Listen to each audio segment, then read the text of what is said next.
Yeah, let's just get started. So regarding the full stack deep learning, we gave ourselves a target to go through lecture 4, 5, which is lab, and then lecture 6, which I think was quite a lot, at least for me.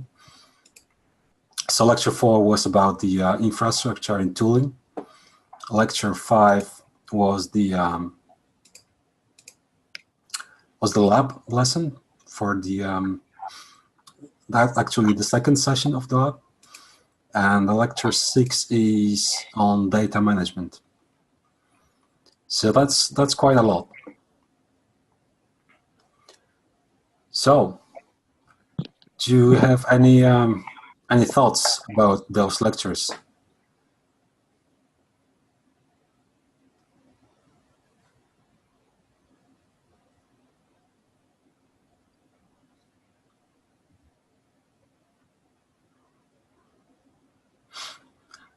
Yeah.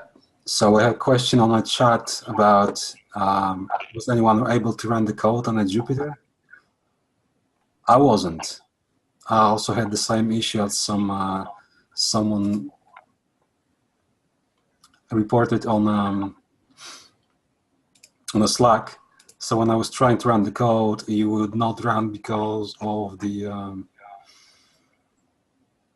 TensorFlow library or something. The Leap Kublas SO 9.0 was not gonna be shared, something. Yeah, so I had the same issue, and I was trying to fix it, and I was trying to resolve it, but I didn't have enough time to fix it. Let me minimize that. Right, so Ricardo, he mentioned that instead of using pipenv, because he was also having the same issue, he created an environment with Conda and just then ran the scripts without pipenv, and that worked for him. So seems like same issue, and I also tried to run the Jupyter Lab using the code, but I don't think the code works anymore. I think last week it was still working, but it doesn't work anymore. I'm trying to load that code and see if it's still there.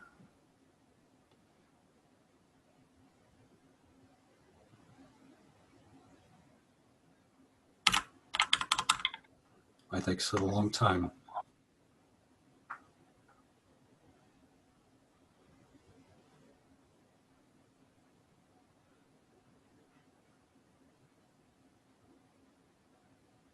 I don't know why it takes so much long. Okay.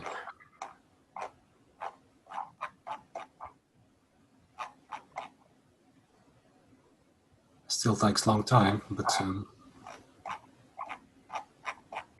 yeah. So what I was trying to find is that there is a code to use with the weights and biases page, so you can run the. I tried to open again. It's takes too long. Oh, this is a different lesson. Okay. This is the one. Oh, this is the lesson 3, right? This is the one.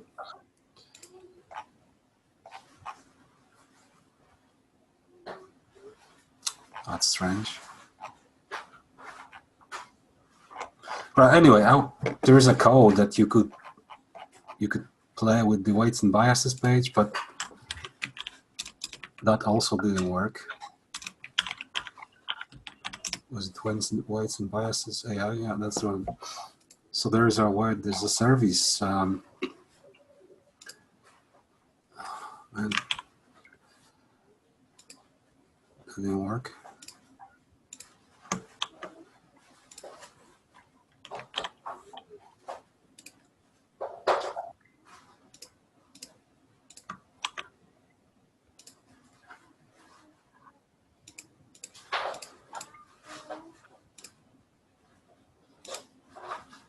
Oh, I can't log in now. Oh, this is it.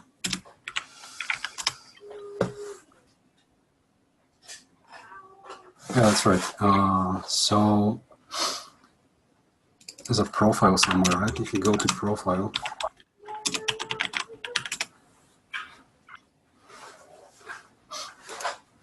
yeah, you can enter the code.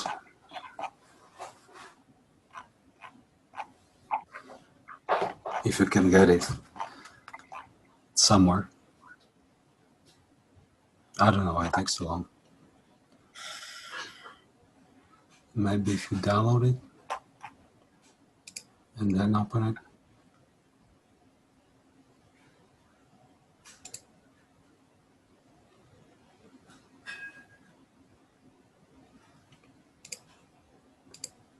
Let's try that.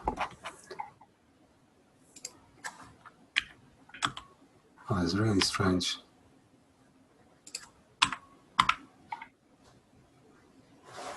I don't know why. Okay. Sorry about that. I cannot show that PDF. It's so weird. Anyway, so I wasn't able to run in this way anyway. Last week there were some people that were able to run it. Oh, you have it. Thanks. So I just tried, but tried earlier today and it didn't work. So thank you for providing the code. So this is the code that's provided to me slides, but it now says that it's invalid. So I guess rightly so, they stopped that because yeah, I guess you have to pay for the GPU on a Jupyter Lab. So I can expect it doesn't work. So that's not going to work. So no, I was not able to run this. Was anyone on the call? I know Michael did because he did run it last time. Was anyone was able to run the lab second session of the lab?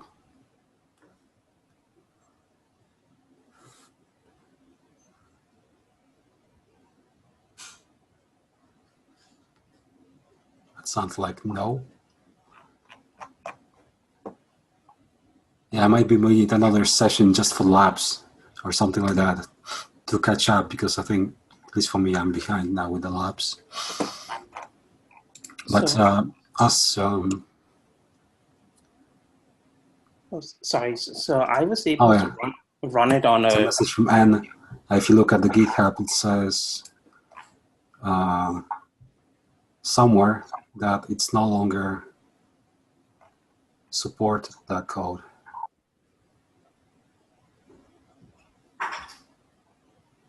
Somewhere, I don't know where it says that. Where does it say it? And which GitHub page? You have to go somewhere? If you go to the Full Stack Deep Learning text recognizer project, at the bottom it says that the README file was updated yesterday with the. Oh yeah, that's just the. Yeah, they just changed that. Okay. Okay, that doesn't work anymore, so we have to run this on our own, either locally or using any other like Paperspace or GCP. But still, there is some issue with this TensorFlow library. So if anyone knows how to fix this one, also there is a fix about using Conda instead of pipenv. So we could try that. I was able to get it to apart run. from the lab, was the lecture 4 or 5, and I mean 4 and 6 in this case. That was about the infrastructure and tooling. Do you guys have any thoughts about those 2 lessons?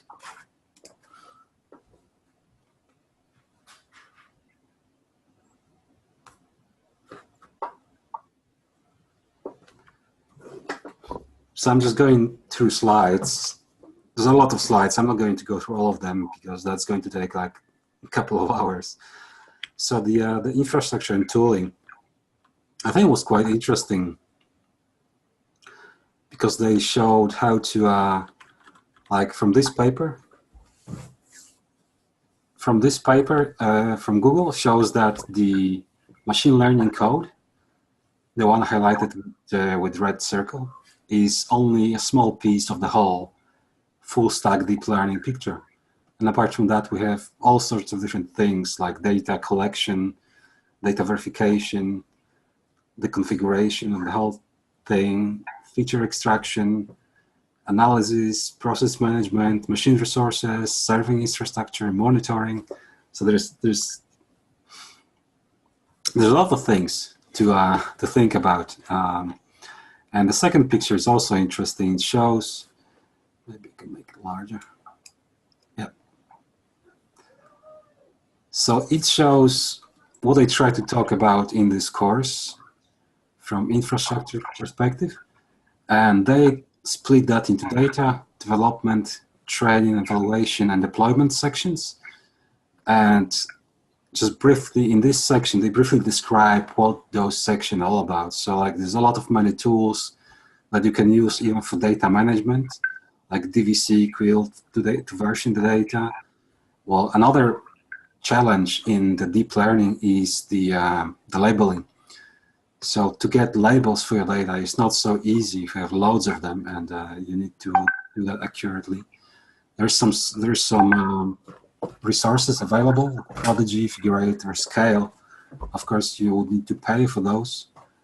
In terms of workflow, there's also some tools. Of course, databases like Hadoop and things. And then storage. So you either store that locally, or you can store that like Amazon S3 or some other cloud. And then from development, we have, of course, our PyTorch or TensorFlow. That's what we kind of learned from Fast.ai lectures.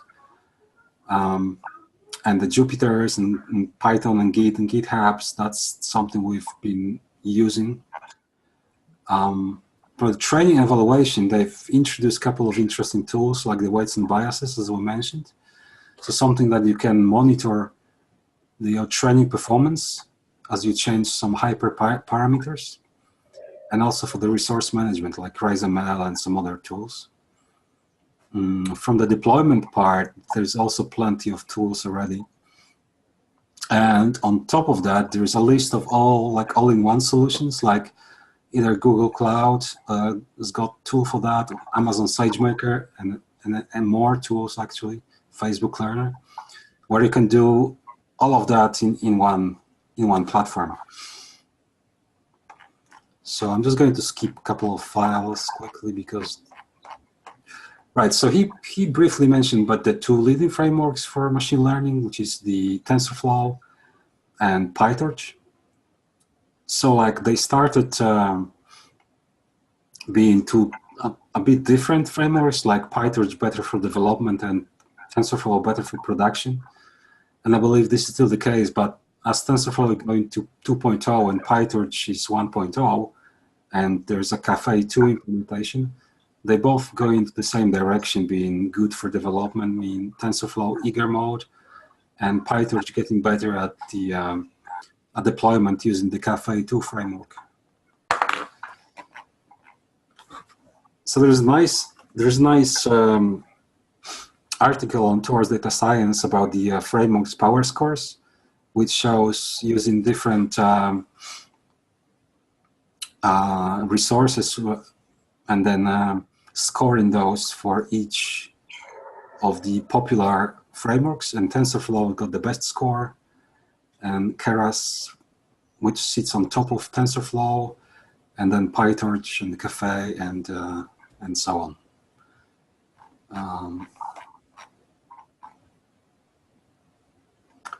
I'm just going to stop for now, and I'm going to look at the chat because we have some questions there.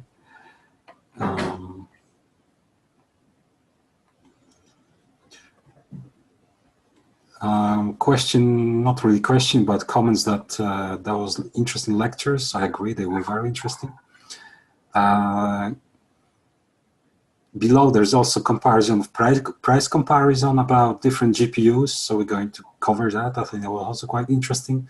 Whether you want to use your local machine or whether you want to go cloud, that's one decision.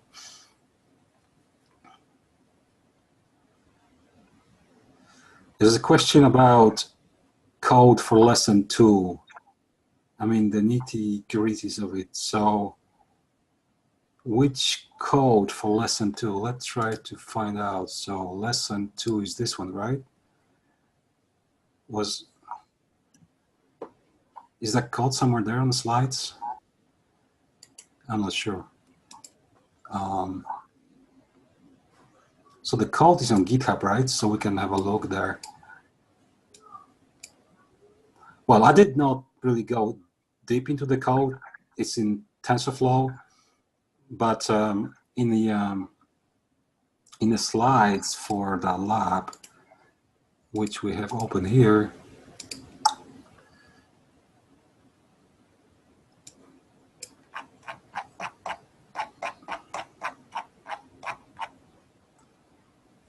this one I don't like because it's so slow.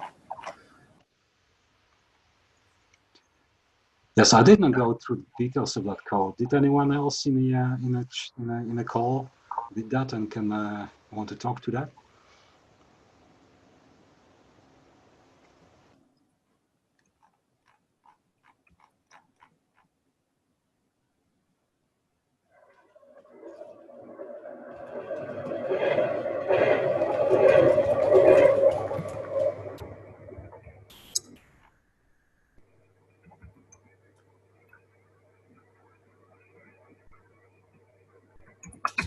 I hope you can see my screen, right? I hope so. Okay, great. That's good. So at the moment I'm just looking at the slides, but the question was about the code from the lesson 3. So the code is on the GitHub, and lesson 3. I think this is the code actually. I was trying to install some libraries that didn't work. But they take the set of the MNIST, which is like extended MNIST data set, which got some more handwritten digits and capital letters and numbers and digits, numbers, and so on. So this is how they look like. They are 28 by 28, black and white. And then maybe that's lesson 3. Maybe not. So I'm not quite sure which code are you referring to. We could have a look, but I don't know.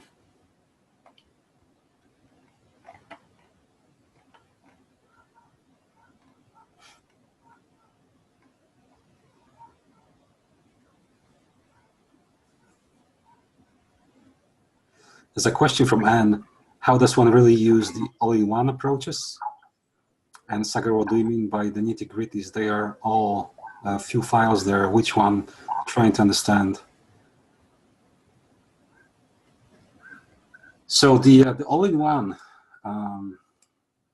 they're quite interesting. I only had a look with the Amazon SageMaker, and you can, in the one platform, you can do pretty much everything from managing your data and storing your data in a cloud to getting labels for that data.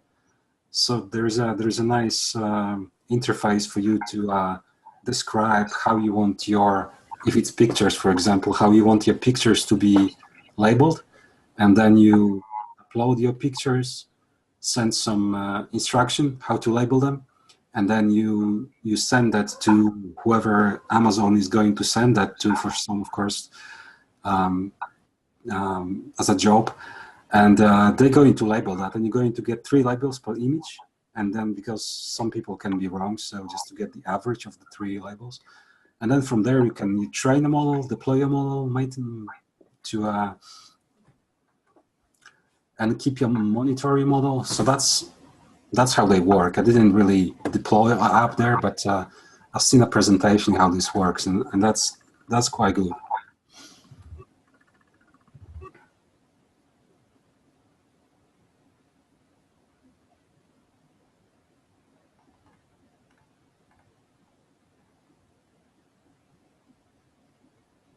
There's a question from mine. Do you have to write your own code for all those all-in-one solutions? they already have a lot of code written, so they have already loads of models like SageMaker, which you can use. You can modify those, of course. One nice trick Amazon SageMaker has got as well, they have this, forgot how they call it. So, but the way you do this, you start your notebook, this is your main notebook, and you start your like cheap instance, like CPU only, and you load your data, you pre-process your data, you get ready for training. And then once you start your training, from that notebook, you start another instance with GPU. And on that instance, you have your training. And once the training is finished, that instance is stopped. And all the data is transferred back to that inexpensive instance. So you only pay for GPU only for the time you need that GPU, only for the time that the training runs. And then automatically that instance is stopped. So you don't have to pay for the GPU if you only deal with like the CPU instance. So that's quite cool trick.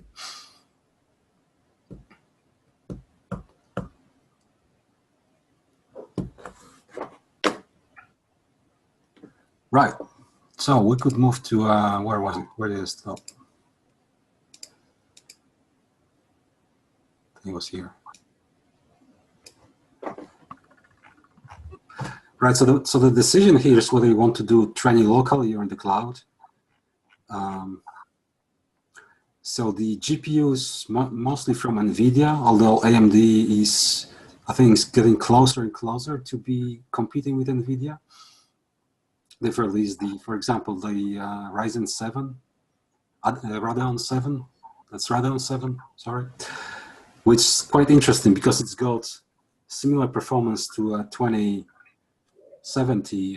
NVIDIA, but it's got twice as much memory for the same price. So it's got 16 gig of memory. You still have to tweak that a little bit because, of course, you cannot work with CUDA and CUDA CDNN, so you have to install the AMD's ROCm drivers and stuff like that. So you still have to tweak that a little bit, but it should work. So NVIDIA was pushing the different architectures quite often. So now the latest one is Turing. Here's a comparison about different cards, release dates, and how much memory they have, and performance as expressed in CUDA cores, and the cost. So the server-based, like the V100, is very expensive. So NVIDIA's got this policy when they will not allow you to use the consumer grade like 2080 or 1080 cards in a server system. So they force you to use those expensive cards in the server setup, although in performance-wise, they're not that different. That's why we need another player like AMD for them to stop doing that thing.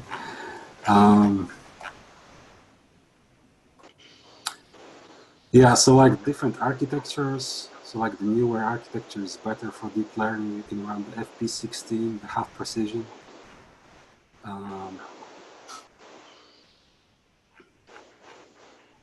So the Turing, the latest architecture, Turing like 2080 Ti or Python RTX,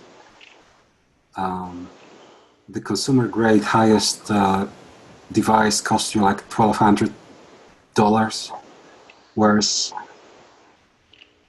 Titan RTX, the server card, costs you like $2,500.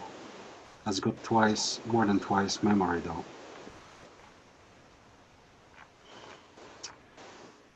Of course, performance, on average, the TPU is the fastest one, then V100, then Titan, and then your consumer grade RTX 2080 Ti. And moving on to cloud providers, there's quite a lot. There's Amazon, there's Google, Microsoft Azure. That's the big players. But then you have also smaller ones like Paperspace and so on.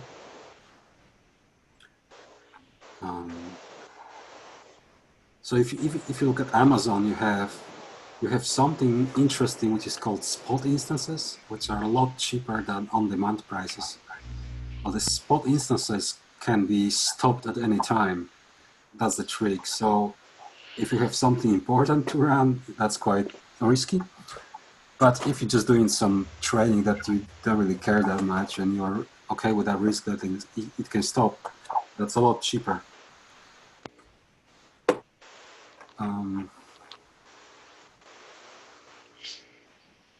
Yeah.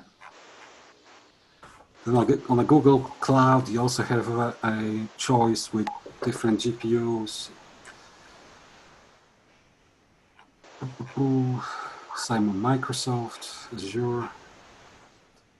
And then another option is to build your own computer, and that's kind of nice link to example of how you can build one. With 4 GPUs, it's going to cost you like $7,000 using 2080 Ti's.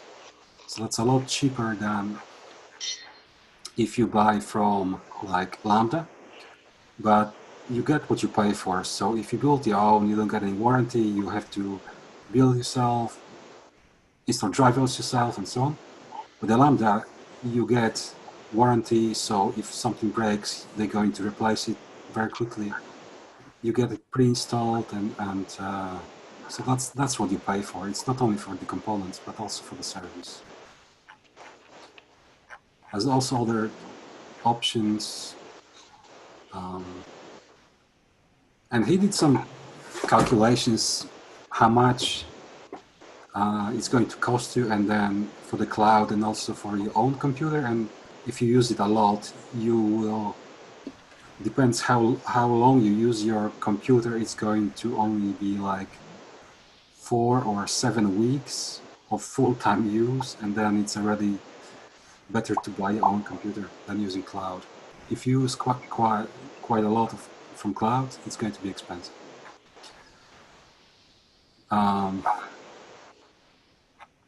Some more comparison. I'm going to go through all of that because it's a lot. Right. Also question where you want to store your data. You can use cloud, but again, if you have more data, it's going to be expensive, and data privacy plays a role there, and also security.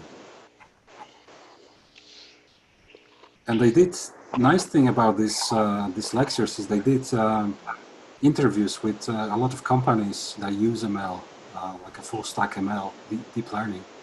And based on that, they say that most practitioners that they interviewed, they use on-prem, compute on-prem. So that's some hints what they do. And if someone was building a computer, the recommendation they gave you to build a PC with 2 or 4 cards, like 2080 Ti's. For development and for training and evaluation is the same, 2 to 4 GPUs PC. And if you have like hundreds of experiments, then they recommend to use cloud.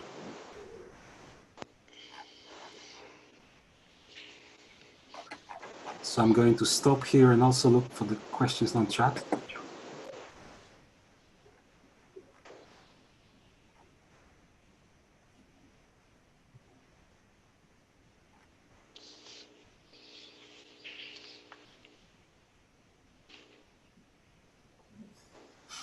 So there is more discussion about what that code in the lab means, like how in detail we have to look at. So we only put not in much time for the labs at all. So we had like 2 videos and lab for this week, and the lab videos were not that long, but also they were going very quickly. Now they provided them with a code, and to me it looked like they were able to just run the code. At least that was on the videos. I'm not sure how it looked like in a bootcamp, but I think if we had to run the code and think about the code and maybe write ourselves, that would take more time for us. Maybe we would need to spend like more time each week on labs and so on. Yes, there's more stuff. There's like the resource management. So you could manage your resources in a spreadsheet. That's what most people do, I think, what he said. But you could also use some other services for that, like Docker and Kubernetes.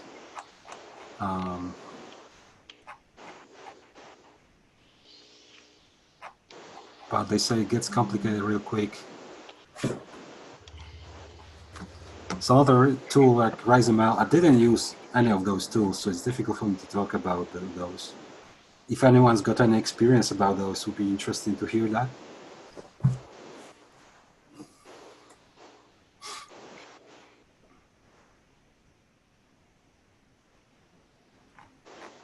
Nope. So another part is distributed threading. So if you want to run on more than one GPU or even multiple virtual machines, if you have big data, you would use some other techniques, which is more complex. And there is a TensorFlow distributed library for that. And there are some tools for that as well. And then that's the experiment management. That's what we briefly mentioned about that. So that's the either the tensor board, where you can log your output from your model. Depends on your hyperparameters. So that's quite interesting. And there again, there are more tools on that. And the one that they used in the labs were the weights and biases. So hopefully we can still use that without the code, but it should work. I think it's free if you want to use it. And then also because to manage the hyperparameter optimization, they've shown another tool or even more tools. So there's tool for pretty much anything.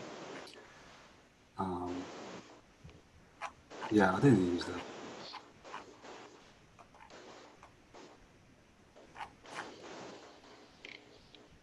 Looks like also weights and biases can be used for hyperparameter optimization.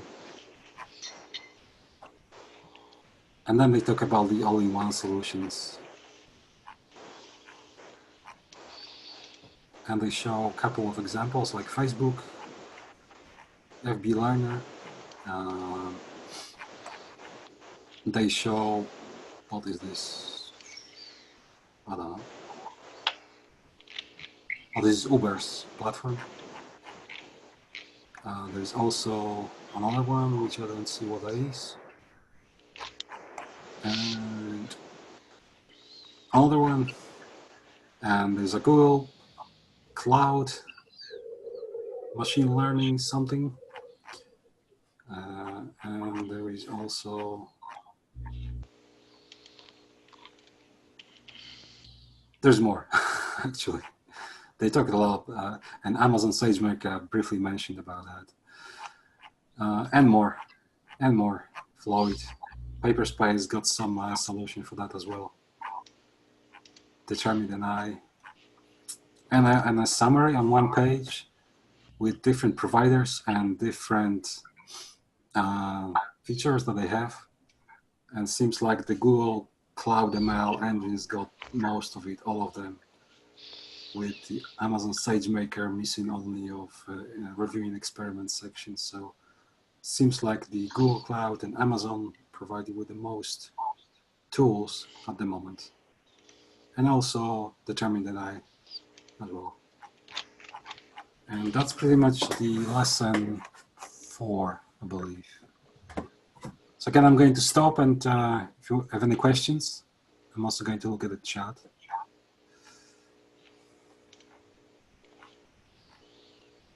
So a comment from Anne. In general, designing models is a trial and error sort of thing. The big thing to think about is your input and output layers and making sure that your hidden layers match the correct dimensions. You always need an input layer and an output layer, depending on your purposes. Yeah, fully agree.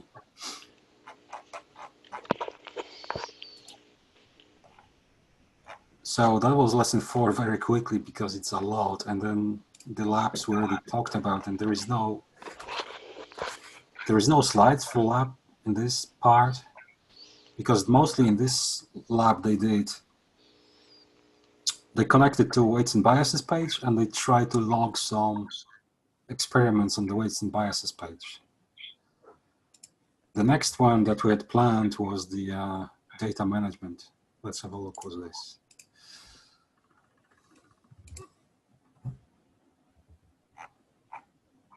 Right. So in this section, they talk about data, the first part on the left. And they point out that cleaning, monitoring, moving data, managing data takes most of the time for data scientists. And it's 47 slides again, so I'm going to go quickly through that again. If you have any questions, just stop me, or also put your questions on the chat.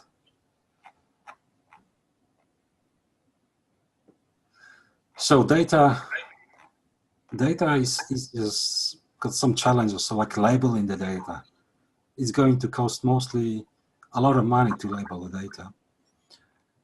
And there are a couple of tools to help you with that, or like services. One is called Hive, and this is like the you can use these tools and label like vehicles on a picture and so on. But still, someone needs to do it, so that's going to take quite some time and money. They also talk about hiring annotators or having your own annotators, and that's got its pros and cons. There are companies that will do that for you, like Figure 8, or like Scale AI, and there are many more, and there are more, and more.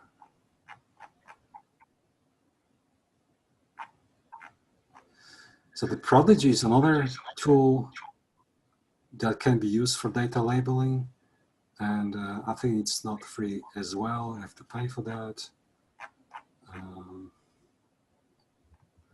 So as a conclusion, they said that you should outsource to full service company if you can afford it. It's going to be expensive, they say. If not, then at least use existing software. Don't develop from scratch. And hiring part-time annotators makes more sense than trying to make crowdsourcing work. Another part they talk about is data storage. So there are a couple of things to consider, like file system, object storage, databases, data lakes. So you could even like Hadoop file system or other things. It's complex thing on its own. So then they mention about the object storage like Amazon S3. Then they talk about databases, SQL, data lakes. Actually, they cover quite a lot of those in those lectures. So it's more like an overview of what tools are available and what they are for, than showing us how to use them. The link to resources. So there's a book on the designing data-intensive applications they show. Now, another thing that's quite interesting is how do you control your data? So with the code, we have Git and GitHub, so we know how to control the version of our software. But with the data, it gets quite complex because the data is quite big, so you cannot just throw your data into Git and GitHub. So that's a problem. So they show like a couple of levels that you could do. So like one thing could be you can just store your data on somewhere S3 and don't keep track of anything. So that's not advised to do. Then you can version the data, like storing snapshot of everything in a training time. But something that starts to make sense is you store your files, for example, in S3, but you have like unique IDs, for example, like JSON files of what's everything in that file. And then that's how you keep track of your data. But then you could improve, use like DVC or other tools. But the guy who was doing the presentation, I forgot his name, he mentioned that DVC at the time he was trying that was too restricted for what he wanted to use. So yeah, but so DVC is open source, and it allows you to use Git and store that XML files about your data in a Git and GitHub, and then that's the way you can keep track of it. We're talking here about test dependencies. I don't remember what this was for.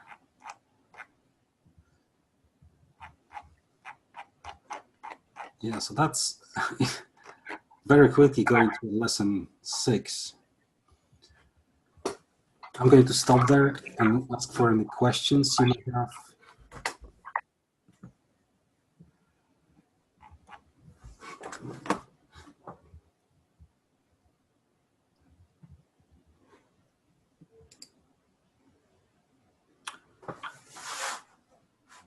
I'm also checking at the chat. No questions in the chat as well. So how do you want to do that? Do we want to give ourselves 1 week to play with the lab code? Because I think most of us struggle with that because there was this issue with TensorFlow, or do we go with the plan? If we look at our plan, next week we're supposed to be talking lesson 7. Yeah, next week is quite heavy though, as per the plan. So next week is lecture 7. It's about machine learning teams. Then the lecture 8 is not available. That's easy. Lecture 9 is a guest lecture, so we said it's optional, so we don't have to do it. Although I think it's quite interesting, but it's let's say it's optional. So at the moment we have lecture 7, and then lecture 10. It's about troubleshooting neural networks. I think that's quite interesting, and that's about an hour and a half. And lecture 7 is also, it's like half an hour, so it's not that long. So we have about 2 hours of video, and then we have lecture 11 is about labs. And the labs we've split into 2 sections, labs 6 and 7 for next week, and labs 8 and 9 for in 2 weeks' time. So, and this is an hour long. So we have about an hour and a half of video and a lab. So I think we should be able to do it. What do you think?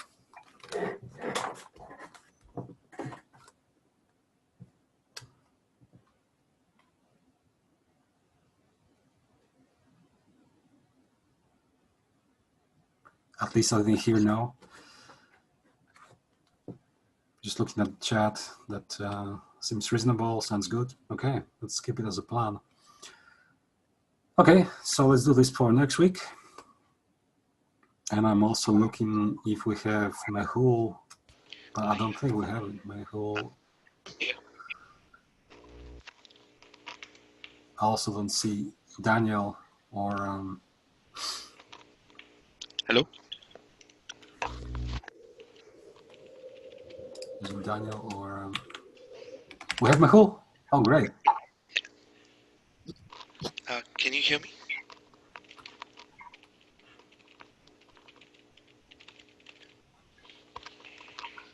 Oh. I cannot hear Mehul on my end, but that's okay if you can hear him.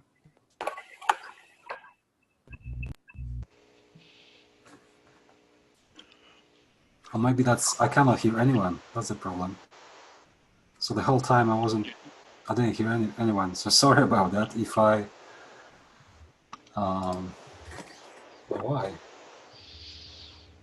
It's not good.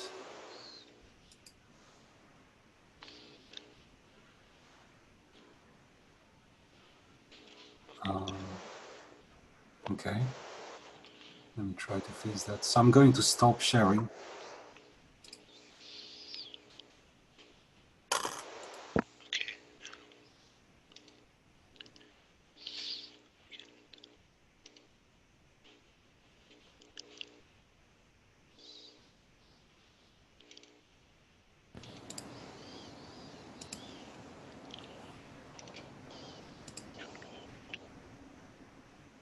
Okay, I can hear you guys now. Okay. Apologies again. I was not able to hear anything before, so I'm sorry I didn't hear anything, even if you were talking before. So apologies if I was appearing as not listening to what you were saying. It's just I didn't hear anything because of the setup of my computer. Sorry about that.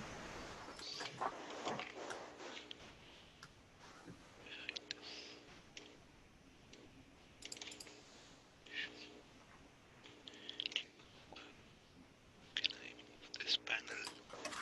Hide. Okay. Yeah. So just give an example of how to run some object detection code. Just a continuation from last week.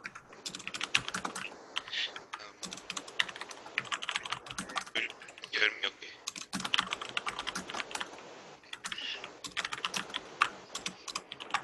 Okay. So last week, you remember, we just talked about some of the common object detection models. And do you see like some figures with the RCNN and fast RCNN images?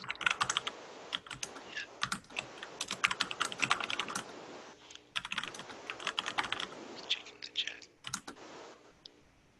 Okay. You are very quiet. How about now? Is this better?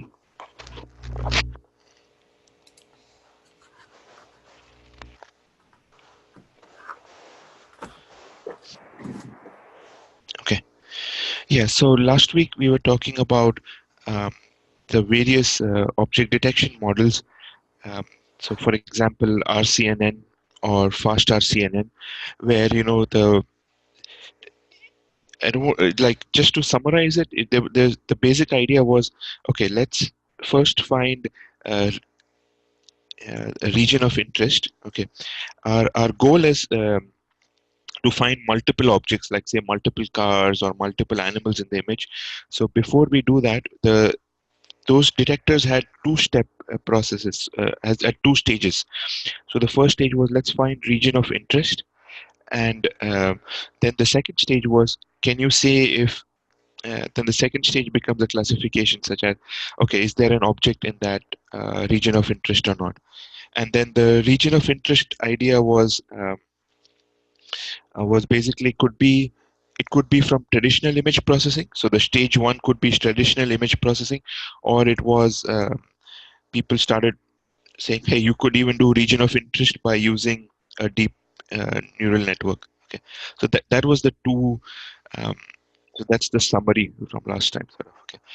Uh, After that, people started realizing, okay, that you also have a single stage detector, like, because these two stages take more time.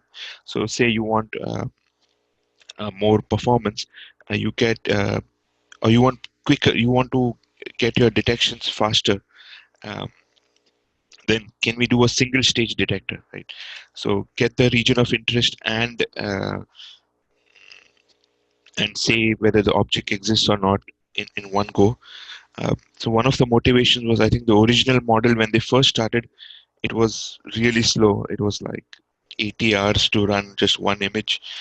But of course, like faster RCNN had brought it down a lot. Um, and in all of these, let me see, in all of these single stage detectors, what was happening was, like you'd get good, you would get good time, like, so you could make detections faster, but the performance was not very good. So I'm going to show you the code for one of the most popular single stage detectors. But before I do that, I wanted to just show you um, one of the ideas that came from this single stage detector. Um, it's called, so the detector is RetinaNet, and one of it came from this paper from the Facebook group called Focal Loss for Dense Object Detection. And this is the first time they introduced the concept of focal loss. Okay, and I found this very interesting, like about how they went about doing it, and then I can show you the code implementation of RetinaNet in general. Sure. Yeah, just stop me if any questions. So, and if some of you have better, have really good intuition about focal lists, feel free to jump in. But I will start it. So, traditionally, right, like say you have a two-class binary problem. You just want to say, is there an object or not? Okay, just is it is there an object in this box, or is is it just background? Okay, so let's say you did. Um, let's take an extreme case. Let's say you did 100,000 boxes. Okay, you just pick 100,000 boxes on the image of different sizes. Okay. So the old way is the old loss metric was cross entropy, right? So basically, if there is a box and you detect with some probability p, and then your loss function was minus log of p, and if not a box, minus log of 1 minus p. Okay, and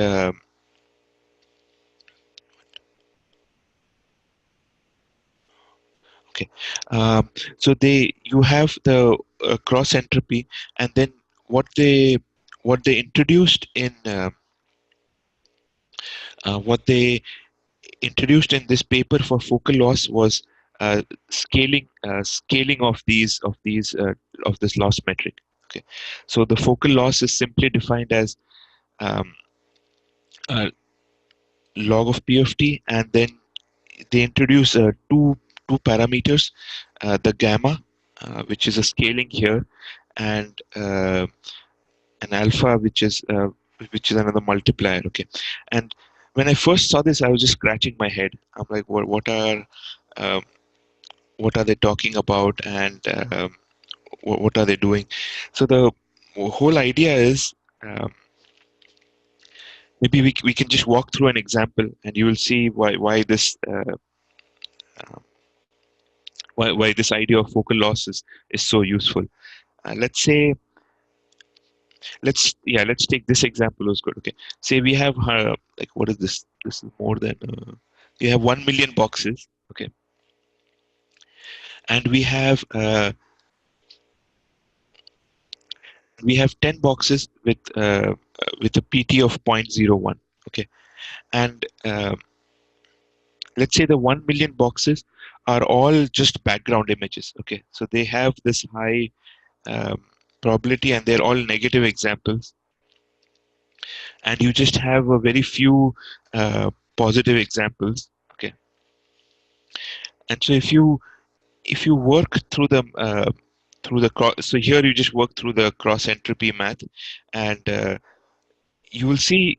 So you care more about these 10, the 10 few examples you have, because in an image, like they had a public data set, and I think in the COCO data set, which is like a data set provided by Microsoft, on average there are only 7 objects per image. Okay, and let's say you started with 100,000 boxes. Most of your uh, boxes are negative examples, um, and so here, let's say with cross entropy, um, those uh, those negative examples give a total cross entropy of 4,364, and the 10 objects you care about give you um, just give you the loss that they give you is 20. So you get so the contribution from, if you look at the ratio, the contribution from the positive examples is just um, a very small number. Okay, and if this was with cross entropy, and then with focal loss, you have from the 1 million negative examples, you have zero 0.1, and then from um, the positive examples you have a much bigger percentage, and when you look at the ratio, um, you get a much the 10 the smaller set of positive examples you care about contribute more to your loss. Okay, so I thought this was kind of very interesting. Like, they didn't change much, right? That whole paper, if you look, they have a couple of contributions. Like they came up with this equation for focal loss instead of cross entropy, and what else did they have? They had more boxes, and they realized, and they made the observation that you have more negative examples. Um, yep. Okay. So this focal loss trick is used almost everywhere. So, for example, I was just showing you for binary classification, but whether it is for you have multi-class classification, and if you have imbalanced data sets, right? Um, pe- pe- people are using this as a metric for classification. I want to say anything more. And these two, and for a while I was wondering, like, why these two parameters, why gamma equal to 2 and this. So in the paper they figured out, they did a bunch of experiments. So they tried gamma equal to 0.5, 1.5, and so on, and they figured out this was the best value for gamma to use in the focal loss. Okay. Um, yeah, and when they did this, um, just by making this change, they uh, with the single stage detector, they got state of the art performance in 2017, and from that point on, this method has become very popular. And as I was saying last time, in Fast.ai, I think this is the object detection methods that's implemented now. You could implement the older methods, but as a learning exercise, but now you have this newer method um, with much great performance. And they also implemented, I was wondering why focal loss, why use focal loss rather than use say cross entropy or some other loss metric.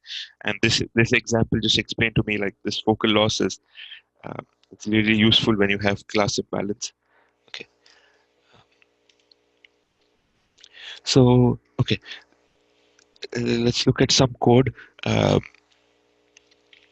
there are multiple implementations of this method. This is one. Initially, I was using Keras maybe like a year ago, and I just have experience with that, so I'll show you that. So basically, somebody shared implementation of Keras of RetinaNet on GitHub, and I normally I look at like how many stars, and that normally gives me like how popular the code is and how um, useful a particular library is. This one is pretty straightforward to use. You just have to prepare your data. And let me see if I can show you.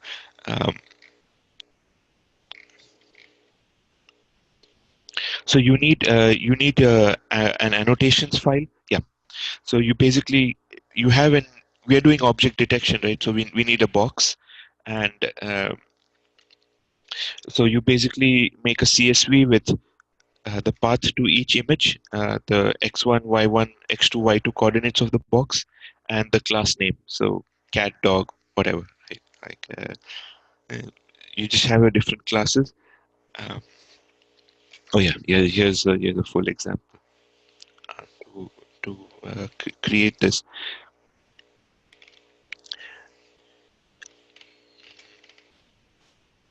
Yeah, and then okay, let me show you. Let me show you some more of how this same model is used for the X-ray challenge. So here the goal was, okay, find pneumonia in the X-rays. So here we just had um, X-ray images with boxes made by like we were in the previous thing Mikhail was mentioning, like you need someone to do annotation. So here they had radiologists make boxes on the images, um, and the goal was, can you detect pneumonia on X-ray images? And for so the first part was just preparing the data. So whatever format they had given us, it was okay. Can you get it into this format that Retina Net needs? So it's pretty straightforward. Like on the Kaggle data set, they had given us X, Y, and the width and the height. So you can just have some simple stuff to convert it to X1, Y1, X2, Y2. Create your annotations file, um, just like that, um, and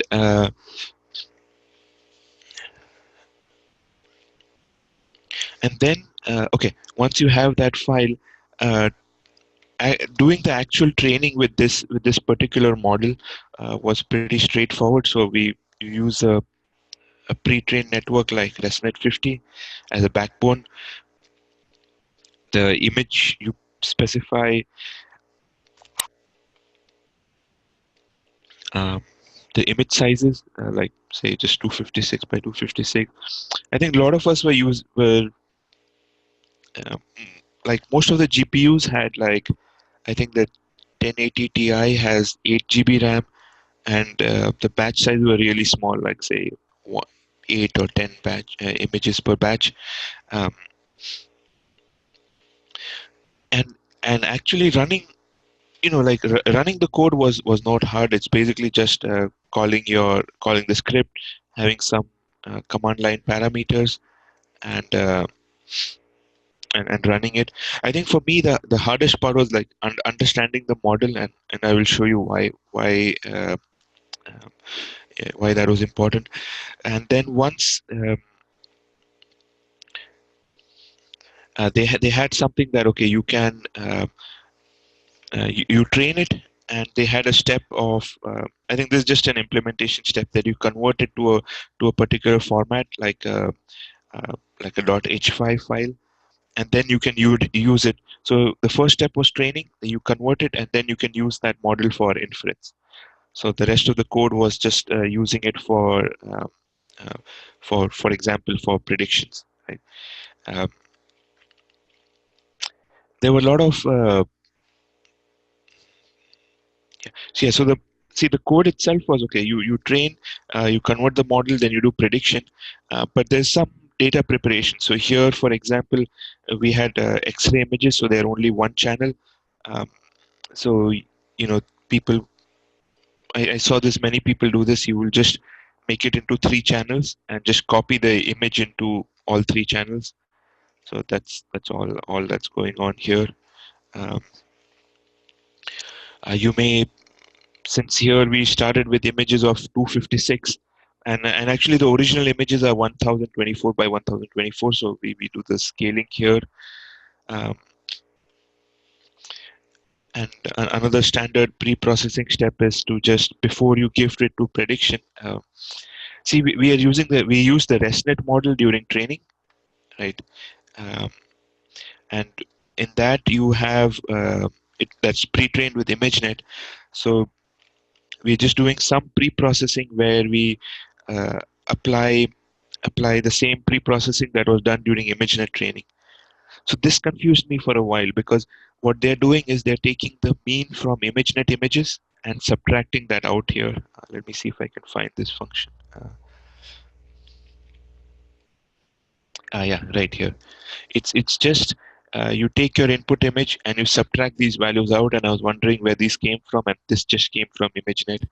And one thing I was trying was I should try subtract it from the image I'm training on, right? The image I'm testing. So I have 0 mean and a standard deviation of 1, but uh, the ImageNet pre-processing just works better.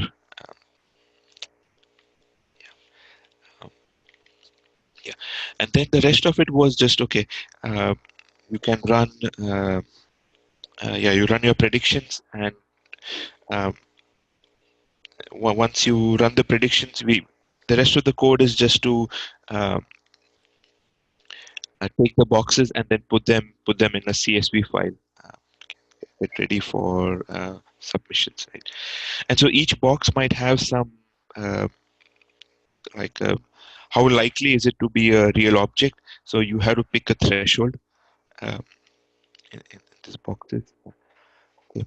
So one thing was like running the code was straightforward, right? It's just if you're running it on your own machine, you just git clone this, um, git clone it, prepare your data, and prepare the CSV file, and that's it. And then you just have like these uh, two commands to run through the code. So one very interesting thing with this code base was I had like a lot of us were using it at that time for this competition.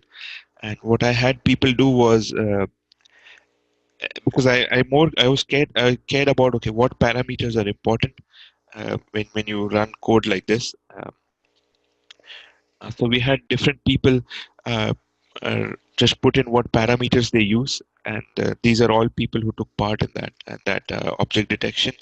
Um, and here you see, okay, if you just see the stage 2 scores, um, they vary quite a bit. Like my stage 2 scores were like 0.115 or something. I didn't put it. Sorry, 0.155. And there's a huge variance. Okay, and even in the stage 1 scores, it's varying from somebody managed to get 0.2 and I'm stuck at 0.15, and is basically trying to understand, okay, what matters more. And because all of us, so all these people here in this spreadsheet are using the same code. Okay, we are all using Keras Retina Net, uh, but our performances vary widely. I should have put like what GPU we had. I didn't have a good GPU. I had a K80, um, and so some of the things that mattered were, um, how many. For example, the backbone. The backbone was important. Okay, what people were trying, so different sizes of images to see what work better for example.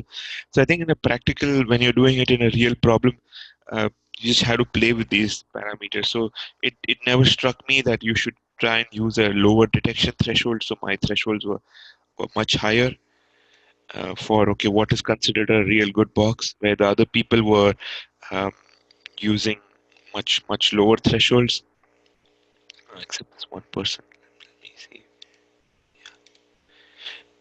Yeah, if you have any questions, you can ask me. Um, and so for I think like I have one question. yeah. It seems like the better scores are for the higher the batch size, the better the score. You have the same impression or a conclusion from that? Yeah, that was one thing too. Yeah, uh, that was interesting too. Like they got bigger batch sizes seem to give better scores. Yeah. But a lot of these people, they also tried to like I know this guy Shaikit. What he did is he had 7 models. I think 1, 2, 3, 4. Yeah, and in the end, he started doing an ensemble of these models. Mm-hmm. So that is something I had not considered, that you can um, let's see if we have mostly, you're right. Yeah, that's a fair observation. Yeah, that the bigger batch sizes did seem to help. Yeah. But I don't have enough. Oh, I know what they were trying. Okay, I remember now. Like you see this batch size of 8, and the image size is much smaller. Yes. So the image size was 1024 by 1024, and then basically, I think what the experiments were like, okay, dude, if you had a bigger batch size, you could only have smaller images, or if you had a smaller batch size, you could use the full resolution image, or you use a larger image. Yeah. And they had we were also doing data augmentation. So you see this, you have epochs and then the number of steps per epoch. Yeah. Yeah, but it was very hard to get like a bigger batch size and a good image on a regular GPU. Yeah. Mm-hmm. There's something from the theory that non-maximal suppression. Suppose you have two boxes that say overlap 60, like say overlap 60%, but in the end you want to pick only, and say one has a probability of 0.7 and other has 0.6, but you only want to pick one of them. So there is a non-maximal suppression. That's the NMS criteria. So initially I was using, I didn't understand the parameter, so I was using a much higher value, and some of the other people were using much lower values. So it's like, okay, basically it says that if there is a 0.1 overlap between two boxes, I'm just going to consider them as one, and so on. And this was the flip is basically just flip was basically if you did with what probability you did data augmentation, so left and right flips, and most of us didn't do Y flips because we didn't expect the X-ray to be upside down. Yeah, so that data augmentation was not done. So there's one. Um, so there's one model like this, and so these models start to get. Wait, let me see, get very popular. So, for example, the similar. So TensorFlow has an object detection API. So if I just okay, before I move on, so that was RetinaNet, and just like like running the model was straightforward, but it was more about like, okay, understanding the parameters and just trying out different experiments with different parameters. I was struggling with keeping track of experiments. I don't know if anybody has a good way of keeping track, because I was trying to do like just change one parameter at a time, and but then I would have to remember to put it in my Excel sheet. And these are just some of the experiments. I'm sure I ran much more, I think. Yes, I guess if using those tools that they were mentioned in the full stack deep learning course would help. They've mentioned a couple of these experiment management tools. Yeah, I didn't use them myself, but I've used something like you used, like an Excel thing, but maybe I should give a go and sway some biases or something. Yeah. So this, now, so you have this official like TensorFlow object detection API. I just found it, and it's the same idea, right? Like you want to put a box around objects and say what object it is, and give some level how confident you are. So yeah, these objects in the front, this is like the algorithm is 99% confident, but these people in the back, maybe it has lower confidence. Same.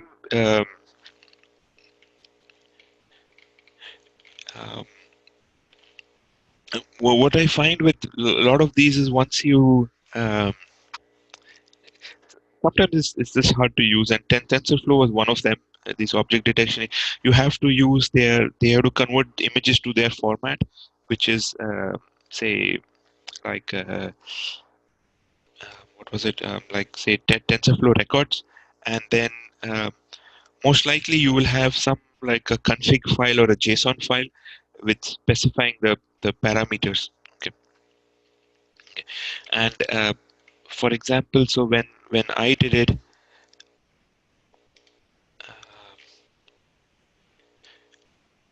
yeah, oops.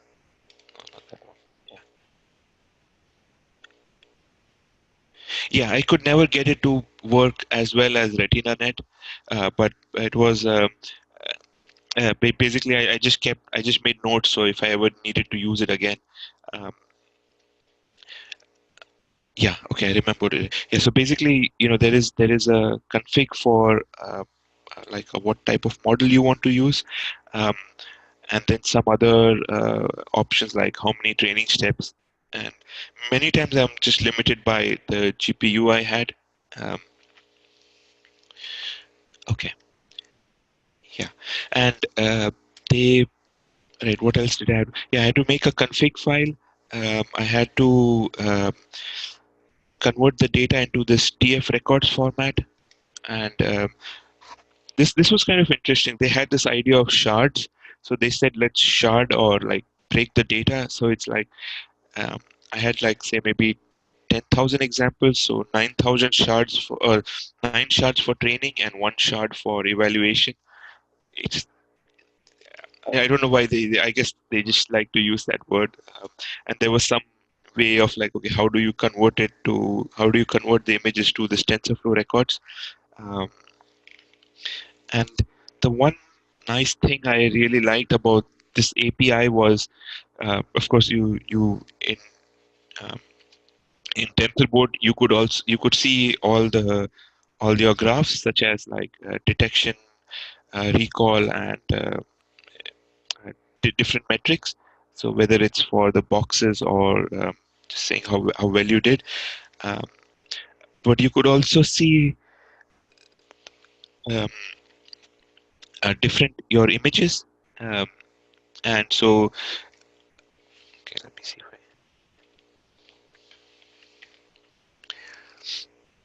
So here it was on the left is the ground truth, and on the right is what your algorithm did. So for in this example, it totally screwed up because there is no pneumonia, but the algorithm thinks there is pneumonia there.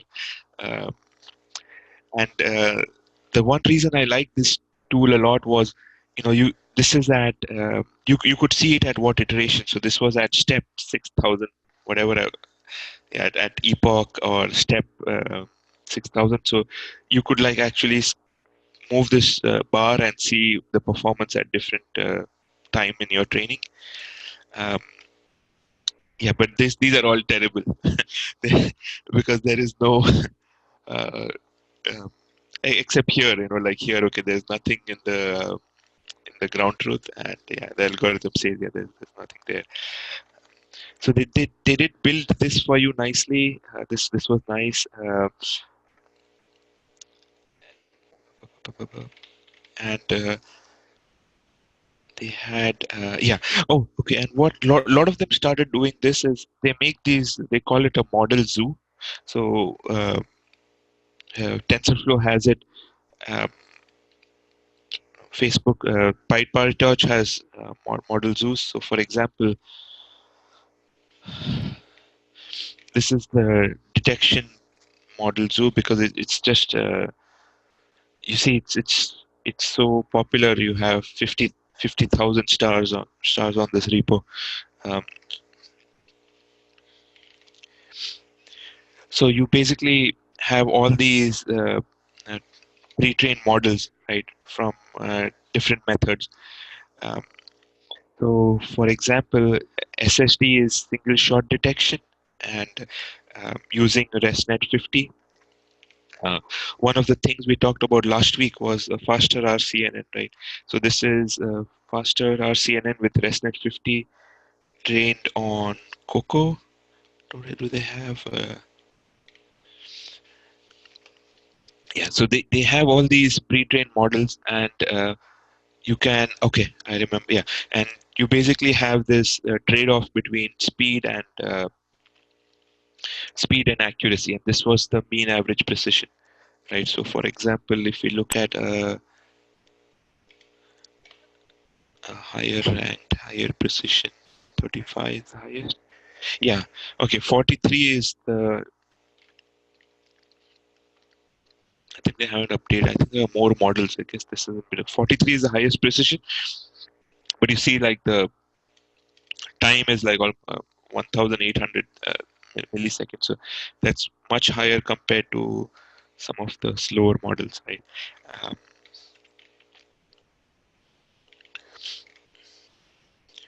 yeah, so you basically that's what I did. I got one of these models.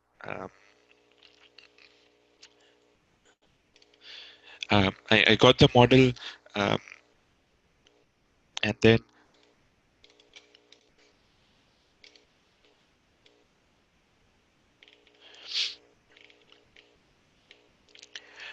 there is, yeah, you download the model, and you mostly have some tutorial from, uh, say, TensorFlow, some official tutorial or Jupyter Notebook from TensorFlow to just figure out how to train and test your models. Yeah, I spend sometimes. I think it's just trying to figure out how to like read it understand it quicker. Um, Maybe I spent like a month trying to understand TensorFlow, like how to use this model Zeus. It just, and I don't know, it was because if I was new at that time, I was just struggling, even though they have good documentation, like figuring out, figuring out the steps was a little bit was tricky for me. And that's why I put together, like all the steps, um, and what to do. And in the end, okay, I got it to work, but the results were terrible. So, so then I just moved to RetinaNet after that. And the Facebook has a similar thing. It's called Detectron, but I've not played with it. Yeah. And Fast.ai also has RetinaNet. I think they have a Jupyter notebook now, but I need to try it out. Okay, that's all I have. Yeah, it's very interesting. Thank you. Yep. So how did you end up in this competition? It's like top 10%. Wow, fantastic. Congratulations. Thanks. Yeah. Yeah, we did. Like I spent about 3 months on it. Yeah. Yeah, it's like I think like 140. My rank position was 140, and there were like 1,500 people, 1,500 teams. Yeah. Excellent. Oh, that's good. Very good. So did you spend a lot of time on this competition? So it's like a second job, or? Yeah, it's pretty much like a second job, like trying to, and especially going down the wrong track, right? So this competition was 2018, right? RetinaNet came out in 2017, but I did not know it exists, and I did not know that. I spent so much time on other models like Mascar CNN and TensorFlow object detection. But some people, like, they are keeping up with the literature, so they knew that they just start with RetinaNet right away, because there is a very interesting graph. Like, somebody compared this model to all those older models, to all of this, and RetinaNet just beat all of them. Okay. And I just didn't know that. Yeah. Nice. I just recently Google released something they call EfficientNet. Right? Yeah. Something that was developed by AutoML thing. Right. Yeah, that's the one. And that's supposed to be like very efficient and very good, and also not taking too much time or parameters. So that's interesting development, I think. Yeah. Is RetinaNet on this graph? No, I didn't see. No, this because this is only for classification. All right, that's right. Yeah, and so then for object detection, I think there's one of the other people in the chat yesterday told me that there's one new model, but there's not much new stuff after RetinaNet. There's some new stuff. Yeah. Great. Okay. Okay, thank you, Mehul. Yep. So for the series of 3 meetups, that was very great. And from Kaggle to object detection code, and now to implementation, paper and then implementation. That's great. So I'm just going to briefly mention about one thing, and then we should be it. So we started discussion on the Slack channel about which courses people are interested in and which courses potentially we could do as a study group. So I've started putting a list based on the input from the Slack. So at the moment we have 1, 2, 3, 4, 5, 6, 7, 8, 9 courses. Of course, we cannot do 9 courses, or that's another option. We could do 9 courses as a study groups, but all of them as a separately. So smaller groups would form around each course, and they would do their own thing. and they will have separate meetups and so on. Or another option, we could choose a one course and then follow as a bigger group. Another option is not to do study group anymore. Another option is to do whatever else. So if you have any ideas how to run the study group forward once we finish with the full stack, please put your comments either now or say it now or put it on Slack. Okay, that's great. That's all from me as well. So if you have any more questions,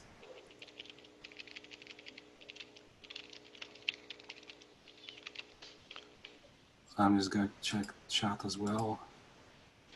I don't see any questions on chat either. So let's finish for today, and we'll see next week. Thank you. Thanks, Mehul. Thanks all.